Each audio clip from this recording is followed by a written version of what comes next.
Pambansang Almusal. Nagbabalik ang pambansang almusal. Maraming imbensyon ng mga Pilipino pero may ilan na hindi nakikilala dahil sa kakulangan ng pondo. Ngayong umaga, kilalanin natin ang Pinoy na may iba't ibang imbensyon na nakakagaling ng sakit. Makakausap natin sa linya ng ating komunikasyon live si Ginoong o si Engineer Ismael Aviso. Good morning po sa inyo, Engineer Aviso. Good morning po, Brother Wes Kujamat. At maging sa lahat ng mga magiging nakikinig at nanonood dito sa programa ito. Sir, bago natin pag-usapan yung inyong invention, pwede niyo po bang ikwento muna sa amin? Paano ho kaya kayo naging, o paano po kayo naging isang inventor? Tagal po. It was, I think, 1978 pa. Nagsimula ako doon, 78. And then, nagsimula ako ng alternative medicine. Nung nagkaroon ng problema yung misis ko, na 18 doktor ang indinilan ko. Kasi, ang problema niya, hirap siyang huminga. Hindi siya basta nahirap siya huminga pagka inaabot na ng alas 10 ng gabi. At hanggang sa dinala ko sa maraming doktor, hindi na re-remedyohan. Hanggang nagkaroon na ng UTI, nagkaroon ng ulcer, complicated na. Ganun pa rin, marami ng isang garap po ng gamot ang naano namin, hanggang sa dinala ko na sa Philippine Heart Center. Hindi nila makita ang diferensya. Kaya doon ako napilitang mag-research. Doon muna sa alternative medicine. After 4 months, bumili ko ng yung mga natitira kong pera, bumili ko ng mga libro, and then herbal, tinimpla ko. After nabigay ko sa kanya hanggang ngayon, natulungan na siya, yung hindi niya paghinga. Hanggang sa nakapag-abroad naman po ako, 12 years as a microwave satellite engineer, doon ako pinag-aaral, bago ako nag-abroad, ako po graduate ng electronic technology na naging scholar po ako ng Japanese government through JICA. Tapos nung nag-abroad naman po ako, nagtrabaho ako sa Saudi Telephone. At yun nga nakuha kong posisyon na microwave satellite dahil pinag-training po nila ako.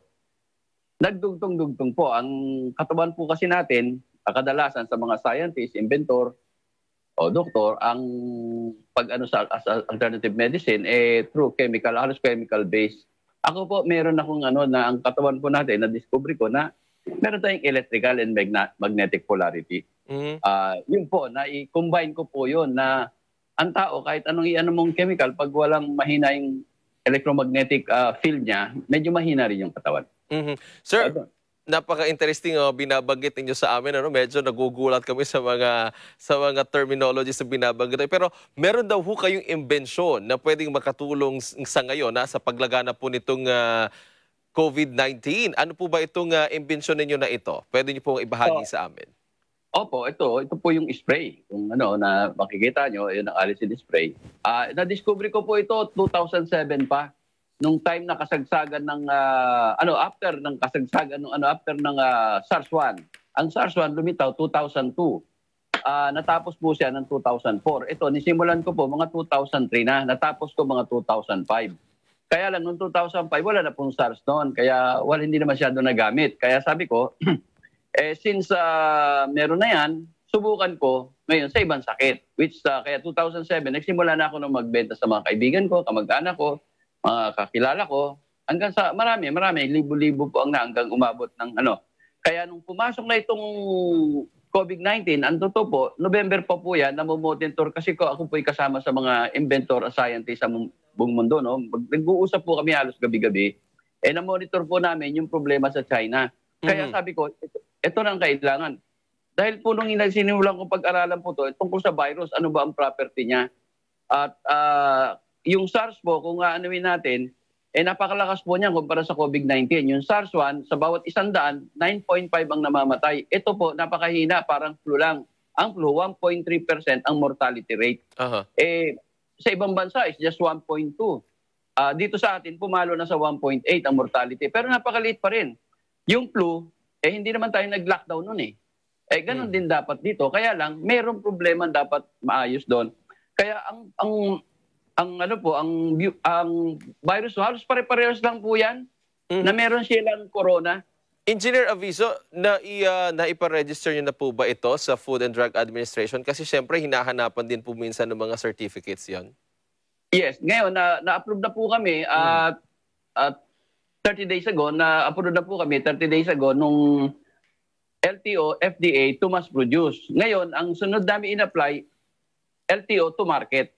Wala namang gano'n na piniyagan kang mag-produce tapos hindi kayo mamarket. Kaya may proseso. Gusto lang nilang ma-monitor, masigurado na yung packaging mo, yung claim doon, kung ano man, masigurado na yun ang lalabas sa market. Kaya kami, pero sa totoo lang, nakadalawang beses na kaming revise. Pero ito, tinest na lahat ng testing na kailangan nila, parameters, na-comply na po namin yon.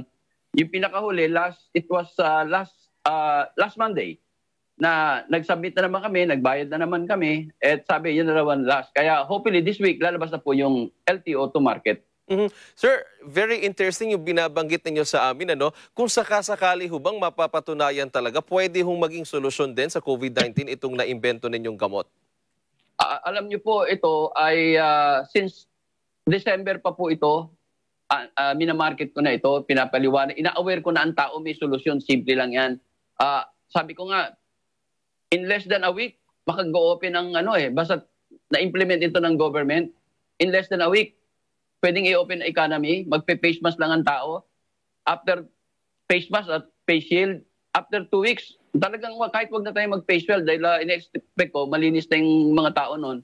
And then after 30 days, wipe out na po yung COVID. Kasi napakasimple lang po ng napakasimple lang ng COVID-19, hindi siya malakas, madali. Ang totoo nga, isipin nyo, wala pang 98.4 ang survival. Sino wala namang gamot po yan. Sumalabas, ang solusyon po nandun sa katawan po natin. May ginagawa ang katawan natin, pampatay dyan sa virus. Kaya ang ginawa ko, inalab ko pa yan ng 2003, 2005, kung ano yung nasa katawan natin na pumapatay sa virus. Meron po talaga tayong antiviral.